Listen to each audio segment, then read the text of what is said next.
धुलीवंदनाचा एक फोटो या तो असा त्यांची बॉडी लँग्वेज सांगते की आमचं काय झालं बघा, आम्ही काही करू शकत नाही. तुम्ही जर ते फोटो बघितला की महाजन साहेब, राजेश पाटील याच्या सोबत जे टीम आहे त्यांचं असं त्यांची बॉडी लँग्वेज सांगते की आमचं काही होत नाही, प्रशासन आमचं काही करू शकत रडारवरती आहेत.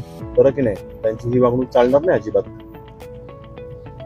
मी बोलेनच, बरोबर की नाही. ज्यांच्यावरती शंका आहे, जे स्वतःची मतदारी समजत असेल असं चालणार नाही. निलंबन केल्यानंतर देखील आणि बदली केल्यानंतर देखील जर का इथे येत असतील, इथे वावरत असतील, त्यांचा काय संबंध इथे असं नाही चालणार. पण समज देऊन फक्त चालणार नाही. भावाच्या सगळ्या शरीरावर एवढे डाग आहेत, मी डायरेक्टली बडतर्फ करायला लावेन. मी विचार करायला लावणार. इकडे होळी खेळते ते, यांना थोडं तरी वाटायला पाहिजे होतं साहेब की आपण होळी कशी खेळली पाहिजे. बरं, इतकं सेन्सिटिव्ह प्रकरण आहे, तुम्ही सगळे राज्यातले लोक इथे यायलात आणि केजला ते धुळवड खेळतात सगळे, आणि ते पण यांना घेऊन. किती चुकीची गोष्ट आहे. समज देण्यापेक्षा त्यांना समजायला स्वतः पाहिजे ना. समज देणं ही काय समज देणं ही काय असं दाखवायला की आम्हाला तिथं बदली करून आमचं काय होत नाही, आम्ही केस मध्येच येऊन हे सगळ्या गोष्टी करतो. महाजन जे आहे ते महाजन फक्त त्याची बदली केली आहे, त्याची बदली न करता त्याला बडतर्फ करा. आणि ते पाटील जे आहे केस आहे त्याला कायमस्वरूपी त्याला 6 आरोपी करा. 2 6 आरोपी करण्याच्या लायकीचे गुन्ह्याचे माणसं आहेत. यांनी 6 तारखेला विष्णू चाटेच्या ऑफिसमध्ये 29 तारखेला कृष्ण जे फरार आरोपी आहे ह्यांच्या सोबतच आहेत. तो पहिल्या गुन्ह्यामध्ये सुद्धा फरार आहे. 1.5 वर्षापासून ते फरार आरोपी ह्यांच्या सोबत आहे. पीएसआयला 1.5 वर्षापासून फरार असलेला 360 मधला आरोपी जर तुमच्या सोबत येतोय, तुम्ही काय करता? त्याला त्यावेळेस अटक करावं का वाटली नाही? त्याला त्यावेळेस अटक केली असते तर त्याला आज आरोपी 302 मध्ये आणला. आणि असं फिरायला म्हणजे ते याच एरियात पोलीस सोबत फिरायला आणि त्यांचं मनोबल वाढलं. त्यांचं आरोपीचं म्हणणं आहे ना, मनोबल वाढलं. तुम्ही जसं म्हणलं त्यांना बाहेरच्या राज्यात पाठवा, पण जी मानसिकता आपल्या डोक्यात आहे आणि जे आपले विचार आहेत ना, ते पुढच्या राज्यात पण आरोपींना आपण अटक केली, पण त्या आरोपींना ज्यांनी सहकार्य केलं, जरी आपल्या बरोबर नाही पीएस आहे, आपल्या प्रशासनाचे जरी असले तरी सुद्धा त्यांना सोडायचं नाही अजिबात. असे पोलीस अधिकारी आपल्या डिपार्टमेंट नको आहेत, काही गरज नाही. बरं की नाही. याच्यात मी सगळी माहिती घेऊन जातो. शिंदे साहेबांना सगळी माहिती आज देणार आहे. जिल्ह्यामध्ये टीम आहे, तेवढी शासनाच्या मनाने आली नाही तर ह्या वाल्मिक कराडच्या धनंजय मुंडेच्या मनाने टीम वर्क केलेली. कमीत कमी 3 वर्ष झाले टीम, 5 वर्ष झालं टीम वर्क केलेली आहे. पूर्ण जेल मधले काही अधिकारी असतील, पोलीस प्रशासन मधले काय असतील, महसूल मधले काय असतील, रजिस्ट्री करायला वाल्मिक कराडच्या गाडीमध्ये लॅपटॉप आणून घेतोय, रजिस्ट्री ऑफिसर रजिस्ट्री करून घेतोय. त्याशी त्याचा सीसीटीव्ही चेक केला तर रजिस्ट्री ऑफिस मधला त्याचा नाही. त्याची रजिस्ट्री त्यांनी गाडीमध्ये आणून लॅपटॉप आणून रजिस्ट्री केलेली आहे केसची. ही पण त्यांची मॅनेजमेंट आहे. आणि आज ते जेलमध्ये असताना त्याला फोनची सुविधा आहे, त्याला जेवणाची सुविधा आहे, ऑफिस मध्ये असतोय, त्याला जेलमध्ये सोय नाही. एक मी शब्द देतो सगळ्यांना, आता तर अशा पद्धतीच्या व्हीआयपी ट्रीटमेंट कोणाला दिला जाणारच नाही. तर मी महसूल राज्यमंत्री देखील आहे. महसूल विभागामध्ये पण कुठल्या अधिकाऱ्याने त्यांना कुठलं काही सहकार्य केलं असेल मी ती देखील माहिती काढेल. 29 तारखेला हा त्या रजिस्ट्री ऑफिसच्या खुर्चीवर आहे आरोपी ह्याच्यातला, आणि रजिस्ट्री करणारा माणूस त्याच्या सह्या घेतोय, तो समोर बसलेला. आणि तो त्याचे सीसीटीव्ही 29 तारखेची मागवली तर हे तुम्हाला ऑन द रेकॉर्ड भेटेल. आणि यांचं प्रत्येक याच्यात असंच आहे, कारण की इथून मागचे जे गुन्हे झाले त्यांनी आधी फोन लावून विचारायचं की आम्ही हा गुन्हा घेऊ का नाही. त्यांनी जो वरून आदेश दिला घ्या, तर यांनी नंतर खाली कारवाई करायची. नाहीतर सगळे मोका अंतर्गतले आरोपित आहे. ह्याला एक तर नागपूर जेल, अमरावती जेल, नाहीतर इकडे ह्याला ट्रान्सफर करा. या बाबतीमध्ये एका जागेवर ठेवू नका. हे 8-9 आहेत ते पांगवा, कुठं नेऊन टाकायचे ते टाका, पण तुकडे करा यांचे. नाही, मी मुख्यमंत्री साहेबांशी आणि शिंदे साहेबांशी मी आजच बोलून घेईन या संदर्भात.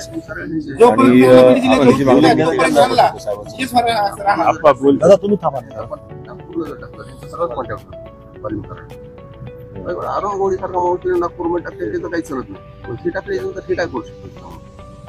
नाही, या बाबतीत मी सीएम साहेबांशी आणि शिंदे साहेबांशी मी आजच बोलून घेईन आणि मी कारवाई करायला ठीक. बीड मधून वर्मी करत बाहेर काढा, बाकी सगळे आम्ही आता कित्येक दिवस झाले फक्त न्यायच मागतोय. जे कोण आमच्याकडे येईल आम्ही त्याला फक्त न्याय मागतोय. कारण की आणि आता आम्हाला असं वाटतंय की इतके आम्ही प्रूफ देऊन आता त्यांनीच आम्हाला सांगावं की आणखीन आम्ही तुम्हाला काय प्रूफ द्यावे, कारण की जे आम्ही प्रूफ देतो त्याच्यावर त्यांचं काहीच होत नाही. जेणेकरून इथं सगळ्यांना वाटावं की आता हे आपलं काहीतरी करतील, आपल्याला भीती दाखवतील. दुसऱ्या तालुक्यावरनं कोणी इथे लोक येत असेल, गुंडगिरी करत असेल किंवा दहशत माजवायला येत असतील, डायरेक्ट उचलून हातपाय टाकायचं. हा, दहशत कशाचा कोणी प्रयत्न करत असेल तर अजिबात खपू घ्यायचं नाही. ह्या केसवरती कोणी दबाव टाकायचा प्रयत्न करत असेल ग्रामस्थांवरती किंवा कोणत्या विटनेसवरती किंवा कुठल्याही बाबतीमध्ये, बरोबर नाही, सुनावणीच्या वेळेस किंवा अन्य आता अशा घटना घडल्याच्या नंतर बाहेरच्या तालुक्याच्या लोकांची इथं काही काम नाही, बरोबर नाही. ठीक आहे, व्यवसाय करता वगैरे तर आपल्याला कोणाला त्रास द्यायचा नाही, पण फक्त नाहक दहशत पसरवण्याकरता कोणी येत असतील डायरेक्ट त्यांना उचला, काही अडचण नाही. त्या मॅटरमध्ये आम्ही जे आरोपी व्यतिरिक्त दुसरं कोणाचं आम्ही नावच घेत नाही, पहिल्यापासून घेतलं नाही, आजही घेत नाही. आज खरं तर आज मी इथे आलोय ते माननीय शिंदे साहेबांच्या आदेशानुसारच मी आज इथे आलो. काही शिंदे साहेबांनीच मला पाठवलेलं आहे. दोन गोष्टी घटना घडल्याच्या नंतर घटना ताजी असते त्यावेळेस सगळंच लक्ष देतात, दिवस जसे जसे जातात तसं हळूहळू विसर पडत जातो. परंतु शिंदे साहेबांनी आज संदेश घेऊन मला पाठवले. शिंदे साहेबांचे या केसवरती पूर्णपणे लक्ष आहे, आपल्या कुटुंबियांसोबत माननीय शिंदे साहेब आहेत. हा संदेश घेऊनच फक्त आज मी इथे आलोय. पोलीस प्रशासनाला ज्या सूचना द्यायच्या आहेत त्या आम्ही दिलेल्याच आहेत. आता ज्या गोष्टी तुम्ही मला निदर्शनास आणून दिलेल्या आहेत, जेल प्रशासन असेल किंवा मग जे काही बाहेरनं जी लोक येत आहेत ते दहशत पसरवणं असेल किंवा त्यांचं जे स्थलांतर करणं असेल, या बाबतीमध्ये मी आजच माझ्या स्तराचे जे आदेश आहेत ते मी आता दिलेलेच आहेत. पण ज्या गोष्टी मला मुख्यमंत्री साहेब आणि शिंदे साहेबांसोबत चर्चा करणं गरजेचं आहे, मी आजच्या आजच बोलून घेईन साहेबांसोबत. पहिली आपली जी मागणी जी योग्य वाटते मलाही, त्यांच्या इथून स्थलांतर करणं, त्यांना अन्य ठिकाणी ठेवणं, जेणेकरून त्यांचा प्रभाव या केसवरती कुठल्याही पद्धतीचा पडणार नाही, अधिकाऱ्यांवरती पडणार नाही. मी आजच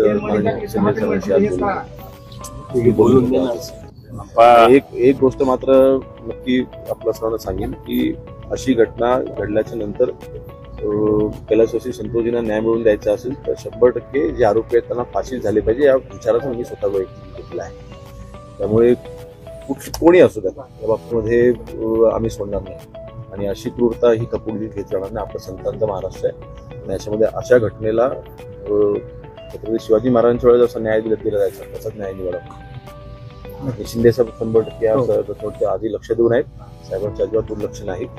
साहेबांचं त्यांचेच आदेश आहे. बरोबर, 2-4 दिवसात सगळे येतात, हे 2-4 दिवसाला येतात, सगळे कॉन्टॅक्ट मध्ये आहेत. साहेब स्वतः मला एक 5 ते 6 वेळेस फोनवर माझं ज्यावेळेस म्हणणं पूर्ण होतंय तोपर्यंत ते माझ्याशी बोललेले आहेत. मंत्री महोदय देखील याच्या अगोदर आलेले, मी देखील आला, सगळी टीम आहे. ह्याच्यामध्ये आमची दुसरी कुठलीच मागणी नाही. ह्यांना फाशी झाली पाहिजे, ह्यांचं जे क्रूर कर्म आहे ते संपलं पाहिजे आणि पुढे असं काही झालं नाही पाहिजे, हीच आमची देखील प्रामाणिक मागणी आहे. साहेब, जेलमध्ये त्याच्या हे जे बघा तुम्ही आता जर फोटो मागवला आत्ताचा लाईव्ह तर त्याला व्यवस्थित आहे. तो मी जसा दिसतोय, मी इथं आहे ना, सगळं मला करू शकतो, मी कटिंग करू शकतो, कपडे बदलू शकतो, तसं आहे. त्याच्या गळ्यात कायम गमजा आहे आणि ह्याच्या पाठीमागून गेलेले सगळे आरोपी जसं काही जनावरांची केस कट करतात ना तसे कट केलेले आहेत. ह्याचं म्हणजे मी साक्षीदार आहे त्याचा. मी आतापर्यंत एवढ्या दिवस झालं मीडियात बोलतोय, एकही माझं वाक्य मी असं मनचं काहीतरी घालत नाही, कुठेतरी भावना माझ्या इथे चांगलं तयार व्हावा किंवा काहीतरी खोटं नाटं आम्ही करायचा प्रयत्न करत नाहीत. कारण का आमचं जे सर्वस्व होतं, आमचा भाऊ तो आज नाही आहे आमचा. त्याच्यामुळे आम्हाला फक्त त्याच्या पाठीमागं न्याय पाहिजे आणि ही घटना पुढे घडली नाही पाहिजे. आणि हे सगळ्यांना माहिती आहे. आपण सांगतोय ना, आपली एनर्जी प्रत्येक वेळेस घालतोय, परंतु ह्याच्यामध्ये चेंज झाले तर उपयोग आहे आपला, नाही तर उपयोग नाही. चेंज होतील, मी स्वतः याकडे लक्ष घालतो. जेल प्रशासनाचे जे अधिकारी आहेत त्यांच्याशी मी यासाठी बोलून घेईन या बाबतीत आणि त्याच पद्धतीने चौकशी पण करायला लागेल. सीसीटीव्ही फुटेज आरटीआयमध्ये देता येत नाही, परंतु ते मला बघता येतं, तुम्ही घ्या सर, मी पाहू शकतो. मी लगेच चौकशी करायला मी त्याच्यात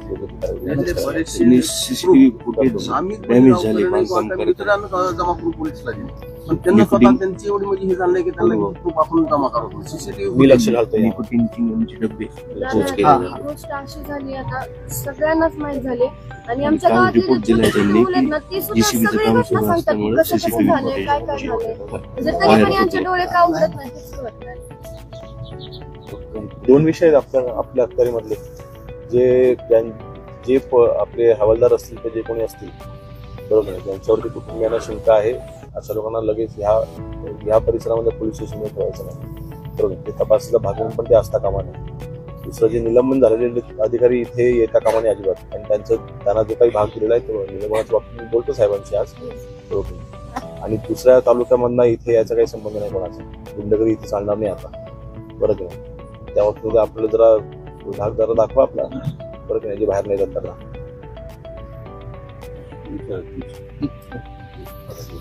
ओके. आज कुटुंबाशी तुम्ही संवाद साधलाय, काय दादाला पुढे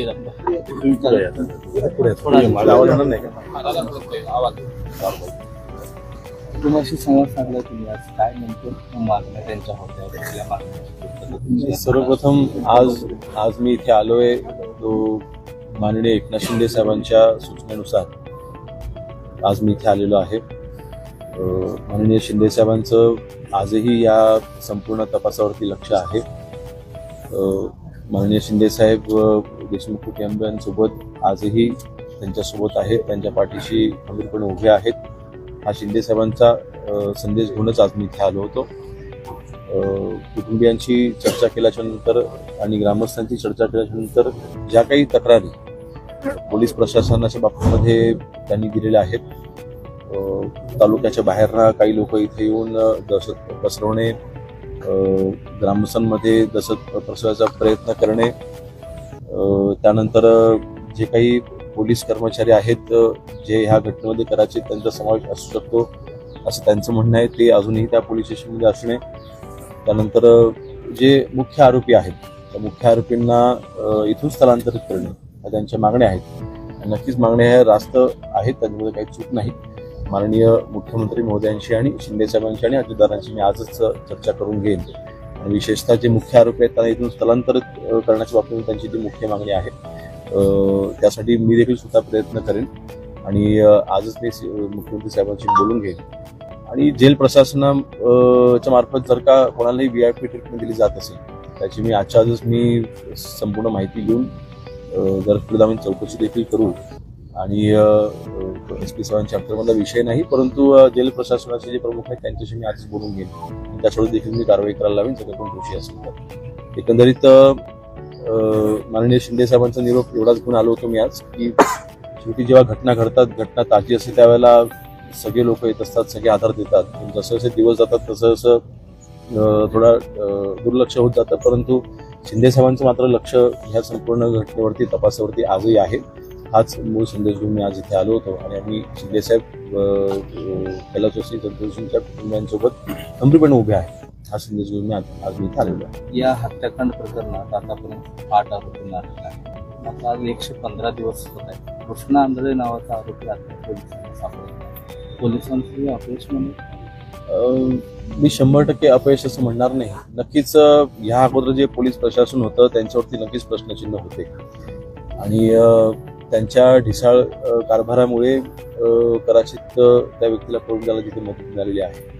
परंतु नवीन SPंची आपण नियुक्ती केल्याच्या नंतर इथल्या आता PIच्या बाबतीमध्ये देखील कुटुंबियाचे देखील म्हणणं आहे की नवीन PI आहेत ते देखील अतिशय चांगल्या पद्धतीने काम करतायत आणि न्याय देण्याच्या दृष्टीने ते काम करतायत. आता जे पोलीस प्रशासन आहे त्यांच्याकडनं 100% जे काही 90 आरोपी आहेत त्यांना पकडायचा जो प्रयत्न चालू आहे तो प्रामाणिकपणे चालू आहे. मला विश्वास आहे आज नव्हत्या शेवटी ती व्यक्ती काही कुठे जास्त पळू शकणार नाही. आज नव्हत्या त्या व्यक्तीला पकडलं जाईल.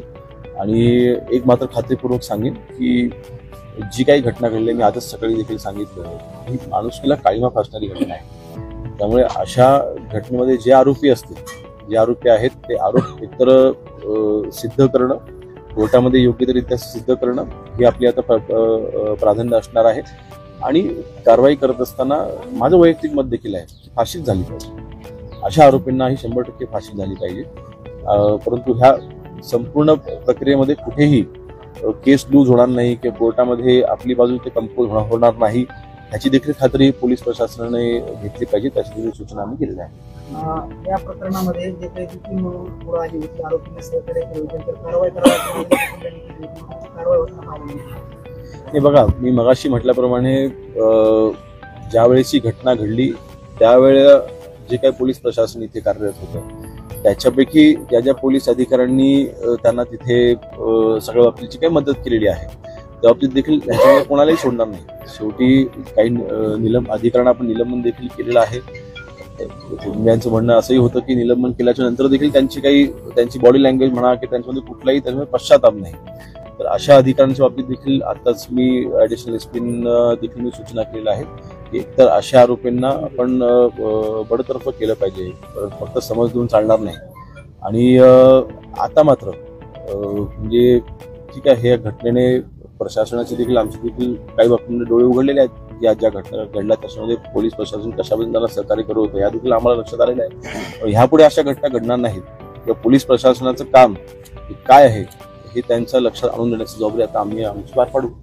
संतोष देशमुख यांच्यावर खोटा गुन्हा दाखल करण्यासाठी त्यांना कळमला नेलं गेलं होतं असे पुढे आलेले आरोपींनी तशी साक्षी किंवा जबाब दिलेला आहे.